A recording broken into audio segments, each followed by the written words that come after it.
Hi. അപ്പം എല്ലാവർക്കും ലക്ഷ്മയാക്കും FM-ലേക്ക് എല്ലാവർക്കും സ്വാഗതം. അപ്പം നമ്മുടെ ഈ ചാനലൊക്കെ നിങ്ങൾ ആദ്യമായിട്ട് കാണുന്നവരൊക്കെ ഉണ്ടെങ്കിൽ നമ്മുടെ ഈ ചാനലൊക്കെ ഒന്ന് സപ്പോർട്ട് ചെയ്യാനും സബ്സ്ക്രൈബ് ചെയ്യാനും മറക്കല്ലേ. അപ്പോൾ കുറേ ദിവസമായി ഞാൻ സ്റ്റോറീസൊക്കെ അപ്ലോഡ് ചെയ്തിട്ട് ഇപ്പോൾ പുതിയ സ്റ്റോറീസൊക്കെ വന്നിട്ടുണ്ട്. അപ്പോൾ നമുക്ക് സ്റ്റോറീസിലോട്ട് പോകാം. നമ്മുടെ സ്റ്റോറിയുടെ പേര് കാളയും കുറുനരിയും എന്നാണ്.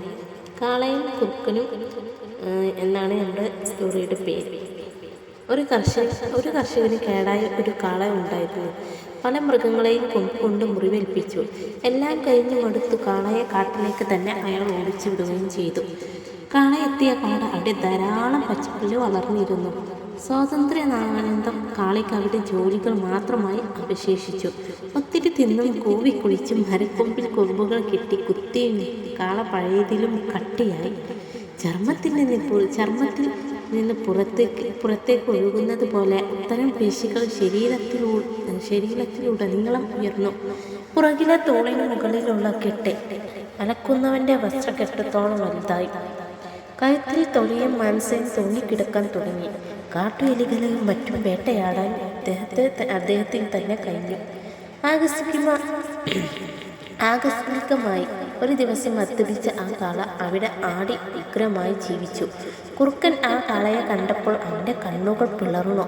അവൻ കുറുക്കനെ ഉച്ചത്തിൽ വിളിച്ചു പറഞ്ഞു, നോക്കൂ, അതിൻ്റെ പേശികൾ, അതിൻ്റെ മാംസം കഴിക്കാൻ വളരെ രുചികരമായിരിക്കും.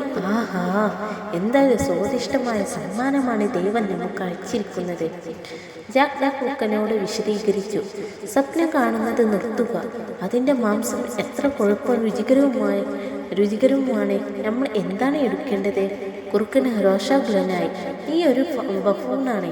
അതിൻ്റെ മുതുകിലെ കൊയ്ത്ത കട്ടി എപ്പോൾ വേണമെങ്കിലും വീഴുമെന്ന് കാണരുത്. നമ്മൾ അത് ഉയർത്തിപ്പിടിക്കണം. കഴുത്തിൽ തൂങ്ങിക്കിടക്കുന്ന മാംസത്തിൻ്റെ മടക്കുകൾ എപ്പോൾ വേണമെങ്കിലും പൊട്ടി താഴെ വീഴാം. നമ്മൾ അതിന് പിന്നാലെ പോകണം. കുറുക്കൻ പറഞ്ഞു. ഭാഗ്യം. ഈ അത്യാഗ്രഹം ഉപേക്ഷിക്കുക.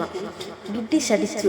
നിങ്ങളുടെ കയ്യിലുള്ള അവസരം നിങ്ങളുടെ വീരത്വം കൊണ്ട് പാഴാക്കണമെന്ന് നിങ്ങൾ ആഗ്രഹിക്കുന്നു. നീ എൻ്റെ കൂടെ വാ. എനിക്ക് മാത്രം എത്രമാത്രം തിന്നാൻ കഴിയും എന്ന് നോക്കാം. കുറുക്കൻ്റെ പിടിവാശിക്ക് മുന്നിൽ കുറുക്കൻ ഒന്നും പ്രവർത്തിച്ചില്ല. ഇരുവരും കാളയെ പിന്തുടരാൻ തുടങ്ങി. ദിവസങ്ങളോളം അവർ കാളയുടെ പിന്നാലെ പോയെങ്കിലും കാളയുടെ ശരീരത്തിൽ നിന്ന് ഒന്നും തന്നെ വീണില്ല. കുറുക്കനോട് തന്നെ വിശദീകരിക്കാൻ ശ്രമിച്ചു. ഗിട്ടി, 1-2 എലികളെ കൊന്ന് വയറ്റിലെ തീ കെടുത്താം. നമുക്ക് വീട്ടിൽ തന്നെ പോകാം. കുറുക്കൻ്റെ ബുദ്ധിക്ക് തിരശ്ശീല വീണു. അവൾ സമ്മതിച്ചില്ല. ഇല്ല, ഞങ്ങൾ അത് കഴിച്ചാൽ അതിൻ്റെ കൊഴുപ്പ് രുചിയുള്ളതുമായ മാംസം എപ്പോൾ വേണമെങ്കിലും താഴെ വീഴും. 2 പേരും കാളയെ പിന്തുടർന്നു. ഒരേ ദിവസം 2 പേർക്കും വിശപ്പും ദാഹവും അനുഭവപ്പെട്ടു. അതിനാൽ തന്നെ അവർക്ക് പിന്നെ എഴുന്നേൽക്കാനും കഴിഞ്ഞതേയില്ല. നമുക്ക് ഇതിൽ നിന്ന് എന്ത് തന്നെ മനസ്സിലാക്കാം? അമിതമായ അത്യാഗ്രഹത്തിൻ്റെ ഫലം എപ്പോഴും മോശമാണ്. അപ്പോൾ നമ്മുടെ സ്റ്റോറി ഇഷ്ടപ്പെട്ടാൽ ലൈക്ക് അടിക്കാനും സപ്പോർട്ട് ചെയ്യാനും മറക്കല്ലേ. ബൈ.